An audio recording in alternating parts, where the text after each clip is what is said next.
दोस्तों, कैसे आप सभी लोग? आशा करता हूँ अच्छे होंगे। हम स्टडी आई की क्लास पर आपका स्वागत है। अगर चैनल को लाइक सब्सक्राइब नहीं किया, प्लीज़ लाइक सब्सक्राइब कर दिए और दोस्तों को शेयर कर दीजिए। दोस्तों, हम लोग जो 16 जून यूपीएससी का पेपर हुआ था, उसी पेपर के महत्वपूर्ण प्रश्न कर रहे थे। लगभग हमने 15-20 क्वेश्चन करवा दिए थे। आज हम उन्हीं के आगे जो बचे हुए प्रश्न हैं उन पर चर्चा करेंगे। ठीक, उसी से संबंधित आप लोग इसको आधार मान लेंगे। और जैसे इसमें आरओ या एआरओ और यूपी पीसीएस, इसमें सभी में इसी प्रकार से क्वेश्चन पूछे जाते हैं। ठीक, तो आज हम पहले कल वाले का रिवीजन करेंगे, उसके बाद नए महत्वपूर्ण प्रश्नों पर चर्चा करेंगे। ठीक, तो दोस्तों देखिए, हमने बताया शेर के बारे में। शेर की कोई भी प्रजनन ऋतु फिक्स नहीं होती है, कोई प्रजनन ऋतु विशेषकर नहीं होती, वो कभी भी प्रजनन कर सकता है, बच्चों को जन्म दे सकता है। तो इसमें लिखा है सिंह की कोई प्रजनन विशेष ऋतु नहीं है। अधिकांश अन्य बड़ी बिल्लियों से, एक यहाँ पर दो ऑप्शन दे रखे थे, तीन दे रखे थे, तीन में दो सही थे।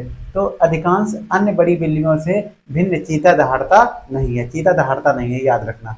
लेकिन और जो शेर है वो दहाड़ता है।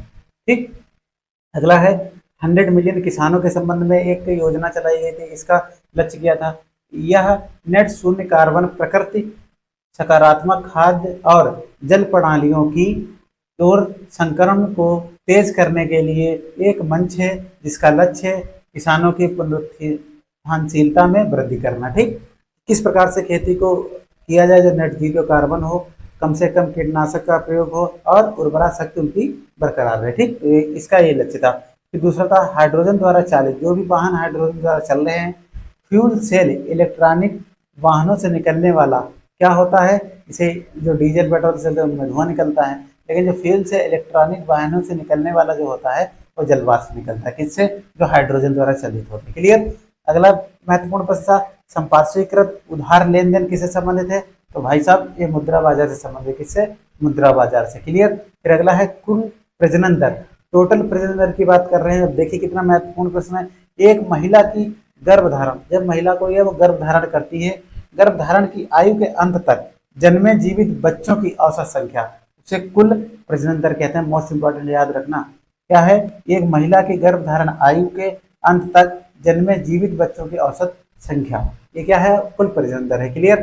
फिर अगला है विषाक्त जातियां कौन कौन सी हैं? तो इसमें जैसे जहरीली जातियों की बात करते हैं तो तितली भी जहरीली है, मत्स्य भी, मत्स्य मतलब मछली भी जहरीली होती है, और मंडूक जो मेंढक होता है ये भी जहरीला होता है। फिर अगला है भारत के देसी वृक्ष, ये बहुत ही महत्वपूर्ण था। इसमें ये पूछा था कि भारत में किसका जन्म हुआ? तो रक्त चंदन जो है ये क्या है? भारत में जन्मा है, लेकिन काजू और पपीता उसमें ऑप्शन दे रखा था, ये दोनों यहाँ के जन्मे नहीं है, इनका जन्म यहाँ नहीं माना जाता है। फिर अगला है नाइट्रिक ऑक्साइड।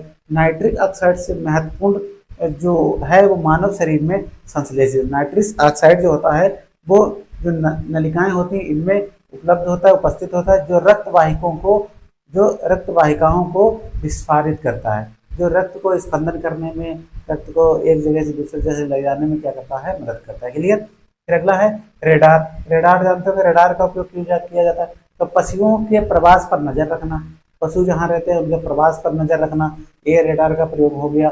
वर्षण का मॉनिटरिंग करना, विमानों तथा विमान पत्तनों में यात्रियों द्वारा जो नारकोटिक्स करते हैं, नशीले पदार्थ ले जाते हैं या लेते हैं, उनके संबंध में भी रडारों का उपयोग किया जाता है। क्लियर?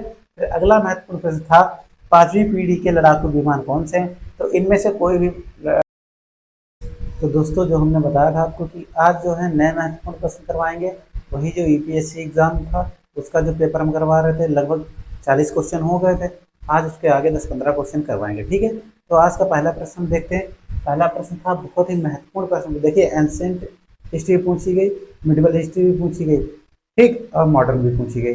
और ऐसे प्रश्न पूछे गए जिसमें पूरे ऐसा लग रहा पूरा हिस्ट्री का उसमें सार आ गया। देखिए अभी देखिए, गौतम बुद्ध के बारे में पूछा गया। अब गौतम बुद्ध के उपनाम के बारे में पूछा गया। गौतम बुद्ध का उसमें ऑप्शन दे रखा था, इनमें से गौतम बुद्ध का उपनाम कौन सा है? याद रखना। ठीक, तो गौतम बुद्ध का उपनाम था शाक्य मुनि। शाक्य मुनि भी था और तथागत भी था। याद रखना, मोस्ट इंपॉर्टेंट भी क्या है यूपीएससी के एग्जाम में। देखिए तो क्या है, गौतम बुद्ध के उपनाम कौन कौन से थे? शाक्य मुनि थे और तथागत थे। क्लियर? अब उनमें से एक और दे रखा था ऑप्शन, वो नायपुत्र, ये भी इंपॉर्टेंट है। ठीक, तो शाक्य मुनि और तथागत तो हो गए किसके? गौतम बुद्ध जी के उपनाम। अब नायपुत्र ये महावीर का नाम है, मोस्ट इंपॉर्टेंट है। महावीर जैन धर्म के थे, गौतम बुद्ध बौद्ध धर्म के थे। तो इसमें देखो दोनों धर्म कर लिया इन्होंने कंक्लूड। तो क्या है, गौतम बुद्ध का उपनाम शाक्यमुनि तथागत, और महावीर जो जैन धर्म के थे वो नायपुत्र उनका उपनाम था। क्लियर। अब अगला महत्वपूर्ण प्रश्न है, कुछ ऐसे स्थल दिए गए थे उनको पहचानना था और वो कहाँ स्थित है ये बताना था। तो देखिए इनामगढ़, अभी ये हाल ही में चर्चा में रहा था इसलिए पूछा गया। इनामगढ़ आपका महाराष्ट्र में पड़ता है और ये किस लिए फेमस हुआ है, ताम्र पाषाण स्थल है। कैसा है, ताम्र पाषाण स्थल है, यहाँ पर तांबे की खोज हुई है या तांबा पाया गया। क्लियर। तो इनामगढ़ महाराष्ट्र, ऐसे याद रखना, इनाम गांव महाराष्ट्र में ताम्र पाषाण स्थल है। दूसरा है आपका मंगरू। चार ऑप्शन दे रखे, चार में दो सही थे और बाकी दो गलत थे। तो इनाम गांव आपका महाराष्ट्र में हो गया। अब मंगरू की बात करते हैं, मंगरू केरल में है। कहाँ है, मंगरू केरल में है। ये कैसा है स्थल है, ये महापाषाण स्थल है। ये कैसा है, ये महापाषाण स्थल है। तो देखिए इनाम गांव महाराष्ट्र में है, ताम्रपाषाण स्थल है, खोजा गया। फिर मंगरू आपका केरल में है, ये महापाषाण स्थल है। क्लियर। अब दो यहाँ पर और थे स्थल, उनको आपको होमवर्क देंगे और करना आप। तो अगला है चंद्रकेतुगढ़। चंद्रकेतुगढ़ कहाँ है ये बताना है आपको और किससे संबंधित है। इसी प्रकार से शालीहुडम, शालीहुडम कहाँ है इसके बारे में बताना आपको, होमवर्क करना। ठीक। फिर अगला महत्वपूर्ण प्रश्न है, बहुत ही महत्वपूर्ण है। अब ये इतना सरल आ गया था कि बहुत लोगों ने तो इसको गलत कर दिया होगा खुशी के चक्कर में। डॉक्टर राजेंद्र प्रसाद ने जब कार्यभार संभाला था तो उस पहले संविधान सभा के अस्थायी सभापति कौन थे। ठीक। डॉक्टर राजेंद्र प्रसाद से पहले संविधान सभा के अस्थायी सभापति कौन थे, तो वो थे डॉक्टर सच्चिदानंद सिन्हा। मोस्ट इंपॉर्टेंट, डॉक्टर सच्चिदानंद सिन्हा। ये बहुत ही बुजुर्ग थे इसलिए इनको सभापति पहला अस्थायी रूप से इनको नियुक्त किया गया है। उसका डॉक्टर राजेंद्र प्रसाद जी बने थे। ठीक। फिर अगली बात करते हैं, भारत सरकार अधिनियम 1935 से प्रश्न पूछा गया। 1935 से भारतीय संविधान के लगभग 250 अनुच्छेद लिए गए हैं। ठीक। इन्हीं में आपको बताया था कि केंद्र और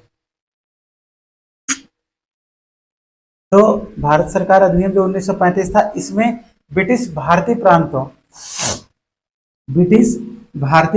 और देसी रियासतों को मिलाकर, ब्रिटिश प्रांत थे उन्हें और जो देसी रियासतें थी उनको मिलाकर क्या किया, एक अखिल भारतीय फेडरेशन या परिसंघ की स्थापना की गई। एक अखिल भारतीय परिसंघ की स्थापना करने का इसमें प्रावधान दे रखा है। कौन सा, भारत सरकार अधिनियम 1935। देखिए अधिनियम से भी प्रश्न पूछ लिए गए। 1935 में लगभग 250 अनुच्छेद में भारतीय संविधान से लिए गए हैं। ठीक। अब बात करते हैं, अगला प्रश्न है, कुछ नाटककार दे रखे थे और उनकी रचनाएं दे रखी थी। ये बहुत ही टफ क्वेश्चन था भाई। तो नाटककार का भास, ये भास थे एक नाटककार। इनकी रचना क्या था, इनकी रचना का नाम था मध्यम व्यायोगा। मध्यम व्यायोगा किसकी रचना थी, नाटककार की, भास की। किसकी थी, भास की थी मध्यम व्यायोग। क्लियर। अब बात करते हैं अगला, भामा की। इसमें ये सारे ऑप्शन दे रखे थे। काव्यालंकार भामा की, याद रखना भैया आने वाले एग्जाम के लिए। काव्यालंकार भामा की, नाट्यशास्त्र पता है सबको भरत मुनि की, और महाभाष्य भी पता है पतंजलि की। तो तीन तो भैया ऐसी दे दीजिए पता था। कौन कौन सी, नाट्यशास्त्र आपको भरत मुनि यही पता था, महाभाष्य ये भी पतंजलि को पता था, और काव्यालंकार नहीं पता था, ये भामा का है, और मध्यम वायोग ये किसका है, भास नाटककार थे उनका। तो इनमें से एलिमिनेशन मेथड लगा के जिन्होंने किया होगा कर लिया होगा। ठीक। अब अगला महत्वपूर्ण प्रश्न है, मध्यकालीन भारत के किस शासक ने, मतलब मिडिवल इंडियन के जो मध्यकालीन भारत था उसे किस शासक ने पुर्तगालियों को भटकल में एक किला बनाने की अनुमति दी थी। तो कौन पुर्तगालियों को भटकल में बनाने की उसने अनुमति दी थी, कृष्णदेव राय ने। किसने, कृष्णदेव राय ने मध्यकालीन भारत का एक ऐसा शासक था जिसने पुर्तगालियों को भटकल में एक किला बनाने की अनुमति दी थी। ठीक। अब देखिए कृष्णदेव राय से भी पूछ लिया, हर पोर्शन से मैंने क्वेश्चन उठाए। ठीक। अगला है, आप कॉर्नवालिस की बात करते हैं। अब किसकी बात करते हैं, कॉर्नवालिस की। तो कॉर्नवालिस के संबंध में क्या महत्वपूर्ण है कि बंगाल में स्थायी बंदोबस्त के अधीन, स्थायी बंदोबस्त कहाँ चल रहा था, बंगाल में। तो बंगाल में स्थायी बंदोबस्त के अधीन यदि जमींदार नियत तिथि या समय पर या उससे पहले राज्य को राजस्व का भुगतान करने में विफल रहता है, ठीक, समय से पहले राजस्व देने में विफल रहता है तो उसे जमींदारी से हटा दिया जाता था। तो उसे जमींदारी से हटा दिया जाता था। इसमें दो ऑप्शन थे, लेकिन ये वाला सही था और एक गलत था। ठीक, तो कॉर्नवालिस के अनुसार जो स्थायी बंदोबस्त था उसमें अगर कोई भी राजस्व समय से पहले या तत्से पहले नहीं देता था तो उस जमींदार को जमींदारी से हटा दिया जाता था। अगला है उपनिषदों की रचना, मोस्ट इंपॉर्टेंट। उपनिषदों की रचना पुराणों से पहले हुई, याद रखना। उपनिषद जो की रचना हुई वो पुराणों से पहले हुई, मोस्ट इंपॉर्टेंट। फिर अगला है भारत इंटरनेशनल ग्रेन्स काउंसिल। ये क्या है? एक काउंसिल, एक परिषद है। इसमें लगभग 30 सदस्य देश हैं। तो भारत इंटरनेशनल ग्रेन्स काउंसिल का सदस्य है।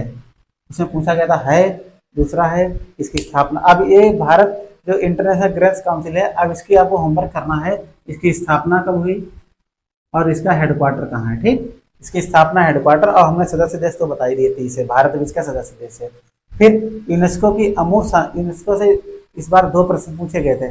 नवीनतम जो उसमें अमूर्त धरोहर शामिल हुई थी वो पूछा गया था, और मूर्त, तो यूनेस्को की अमूर्त सांस्कृतिक विरासत, यूनेस्को की अमूर्त सांस्कृतिक विरासत की सूची में नवीनतम, अमूर्त क्या होता है जिसे हम छू नहीं सकते, तो इसे शामिल किया गया था। गरबा, गरबा नृत्य गुजरात का है, ये 15वीं अमूर्त धरोहर है। अब इससे पहले 14वीं याद रखिए दुर्गा पूजा है। दुर्गा पूजा कहाँ की? पश्चिम बंगाल की। और गरबा नृत्य जो है ये गुजरात का है। तो ये प्रश्न थे, चलो एक बार और रिवीजन करते हैं। तो गौतम बुद्ध के उपनाम कौन कौन से थे? शाक्य मुनि तथागत था, महावीर, गौतम बुद्ध किससे? बौद्ध धर्म से संबंधित थे, महावीर जैन धर्म से संबंधित है। इनका उपनाम नायपुत था। क्या था? नायपुत।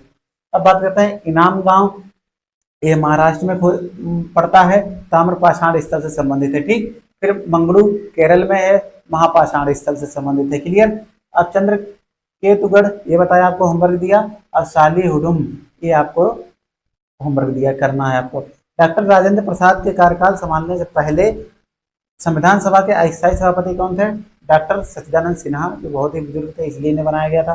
फिर भारत सरकार अधिनियम 1935, इसमें ब्रिटिश रियासतों को और भारतीय प्रांतों, ब्रिटिश भारतीय प्रांतों को और देशी रियासतों को मिलाकर एक अखिल भारतीय परिसंघ या फेडरेशन की स्थापना की प्रावधान था इसमें। ठीक, और इसी से 1935 से ही भारतीय संविधान के लगभग 250 अनुच्छेद प्रभावित हैं। ठीक, अब नाटककार की रचनाएं दे रखी थी, तो एक नाटककार भास थे, उनकी रचना थी मध्यम वायु, ये तो कठिन था। काव्यालंकार ये भामा की थी, लेकिन नाट्यशास्त्र पता था भरत मुनि की है। महाभाष किसके? पतंजलि के। ठीक, तो इस प्रकार से जो प्रश्न पूछते हैं, एक पीसीएस में भी ऐसे पूछेगा, आरओ में भी पूछेगा। फिर मध्यकालीन भारत के किस शासक ने पुर्तगालियों को भटकल में एक किला बनाने की अनुमति दी थी? ये मध्यकालीन भारत का कौन शासक था? कृष्णदेवराय था। ठीक, जिसमें अष्टदिग्गज थे। कितने? अष्टदिग्गज थे।